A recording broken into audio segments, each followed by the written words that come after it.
So with that, councillors, I will put it to the vote, and you can use your device in front of you, and that would be fantastic. Thank you. Result is 6 for, 5 against, and the motion is carried. Thank you.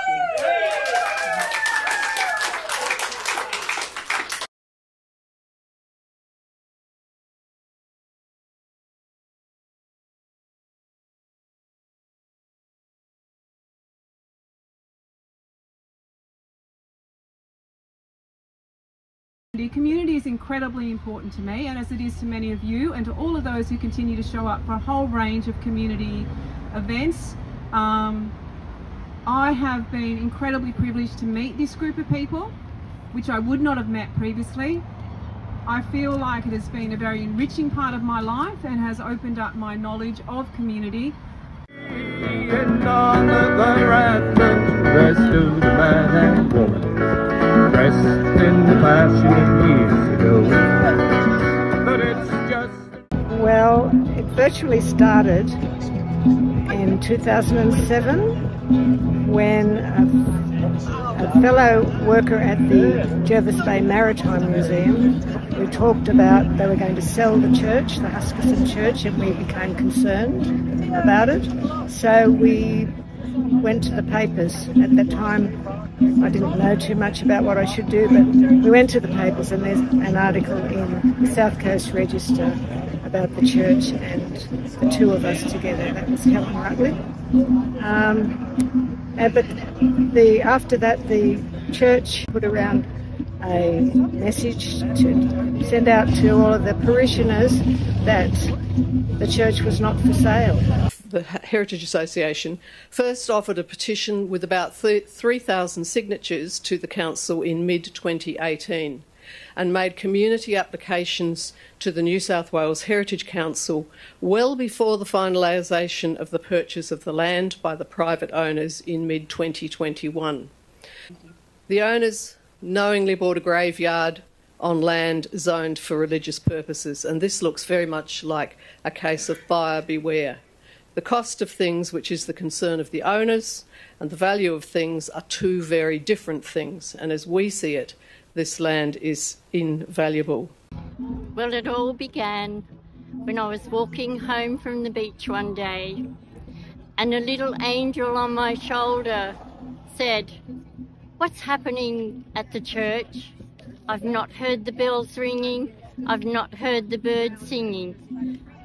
The message was, go and ask the minister.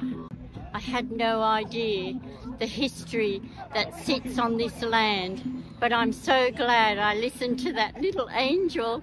We have decided to wrap this church and this site in love.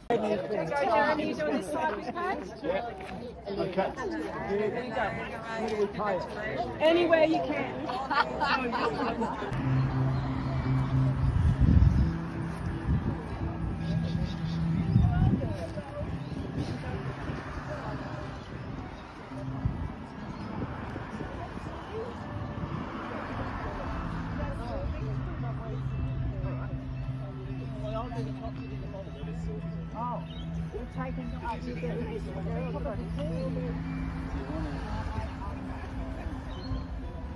It's got everything. It's got the classic developer versus the community.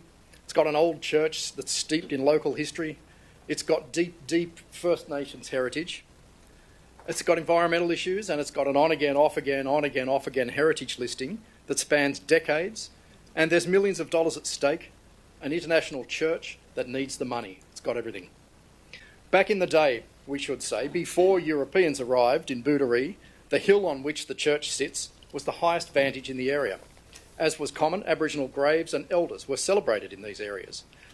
There are documented Western burials at the Huskisson Church ground, among them famous mariners, plague-ridden children, as well as Aboriginal elders, the likes of King Bud Billy. It's highly likely that Aboriginal graves at this site go back millennia. Some time ago, the Anglican Church decided to sell this parcel of land. It was granted to the Anglican Church way back in the day. As was the custom, they've not paid rates for over 100 years. Yet they fell on hard times and needed a cash injection, so the land was gifted to the Anglican Church to tend the spiritual guidance of the community, and they decided to on-sell that land. It turns out this is a great way of transferring wealth from Indigenous peoples across the world to the church and then on-selling it to developers. just like land banking, but it was stolen in the first place. I just want to acknowledge the traditional custodians on the land where we are gathered here today. And this burial site in the church has become, over the years, personal with our family because of our grandfather's mother that is actually buried here. To all of our shame, at the state level, Indigenous heritage is still focused on pre-contact issues covered, embarrassingly, by the National Parks and Wildlife Act. We were told a long time ago that the Queen Mary's totem was magpie, and magpies have been here all the time that we've been here. They've been flying around, sitting on the fences, on the trees, watching us. Every time we're here, the magpies are here. And this morning when I got here, there was 2 magpies sitting on the little wooden fence right in front of the church, and I walked right up to them, you know, that far away, and I said to them, isn't it great that this day has finally come? And they went chortle, chortle, chortle, talked back to me. It's been a community battle. It's one of the few where the developer has not been able to run roughshod over the community and its views, but it's not over, and we still need to keep the pressure on to make sure that whatever happens here respects the graves, respects the church, respects the environment, and results in a sympathetic development for the village of Huskisson. One of the highlights or lowlights of this long campaign was having my partner tackled by 3 police who were twice his size, half his age. I mean, he at the time was mid-60s, weighing under 60 kilogram, and he was badly tackled and thrown into a paddy wagon, taken to Nowra. He was badly hurt. We were intimidated by the whole scene. We weren't expecting anything like that. It underlined the fact that we have been seen as rat bags all the way through when we're not. We're good, upstanding citizens who are trying to do good in our community. Some years ago, probably 5 or 6 years ago, I did climb a couple of trees here, and that's when the developer was cutting down the trees. It was, as you can see, no imminent development at all, just a way of getting rid of the trees, and I think getting the community angry, and that is exactly what happened. Yes, we climbed trees, people were arrested by police, but it's always been a peaceful and respectful movement. Being a red around here and knowing the sort of hard-like conditions in a way and that has been, and then knowing this or the bit of heritage that's there, to think they're going to come and concrete over history, it was just too gut-wrenching to get in.